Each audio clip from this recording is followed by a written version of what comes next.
UMP swasta sudah, gaji PNS harusnya juga naik 7% tahun depan. Kalangan anggota Dewan mendorong pemerintah menaikkan gaji para pegawai negeri sipil (PNS). Menurut mereka, kenaikan gaji bagi para petugas negara itu wajar di tengah tekanan inflasi yang masih tinggi hingga ancaman resesi di berbagai negara. Anggota Komisi 11 DPR RI Misbahun berujar di tengah kondisi perekonomian itu, wajar saja jika gaji PNS dinaikkan sebesar 7% oleh pemerintah pada 2023. Sebab, dari sisi inflasi katanya masih di level yang tinggi.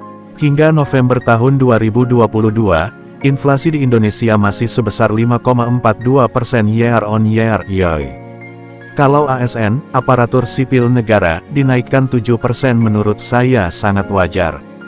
Karena inflasi juga naik, ucap Misbahun. Terlebih lagi, ia melanjutkan anggaran belanja pegawai juga telah ditetapkan pemerintah naik pada 2023 menjadi Rp257,2 triliun. Besaran anggaran itu naik 3,3% dibandingkan dengan anggaran tahun ini yang sebesar Rp249,1 triliun. Kalau ada kenaikan belanja 3% tersebut di APBN maka komponen kenaikan gaji ASN sangat wajar bila dinaikkan ke level 7%, tuturnya.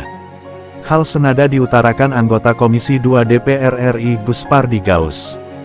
Menurut dia, dengan tekanan inflasi yang telah terjadi sejak tahun ini membuat daya beli masyarakat, termasuk kalangan PNS turut tergerus. Kenaikan gaji PNS pun baru terjadi pada 2019 dengan besaran sekitar 5%. Akibat kenaikan BBM tentu akan menimbulkan dampak yang sangat signifikan terhadap nilai jual barang. Nilai jual barang itu ujungnya mempengaruhi daya beli masyarakat yang bisa makin menurun. Harga-harga juga naik karena keadaan resesi dunia, ujar Guspardi. Di sisi lain, ia melanjutkan, pemerintah juga telah menetapkan gaji para pegawai swasta naik tahun depan dengan maksimal 10%. Maka jika kalangan PNS menuntut kenaikan gaji pada 2023 menurutnya semakin wajar saja. Sekarang ini UMR swasta kan sudah ditetapkan 7% rata-rata, bagaimana dengan perspektif PNS? Tentu wajar-wajar saja para ASN menuntut, agar dilakukan penyesuaian terhadap kenaikan gaji, kata Guspardi. Tentu kita pulangkan ke Kementerian Keuangan untuk melakukan kajian terhadap aspirasi ataupun harapan-harapan yang disampaikan oleh para ASN tersebut. Kalau seandainya memang ada anggarannya kenapa tidak, ucapnya.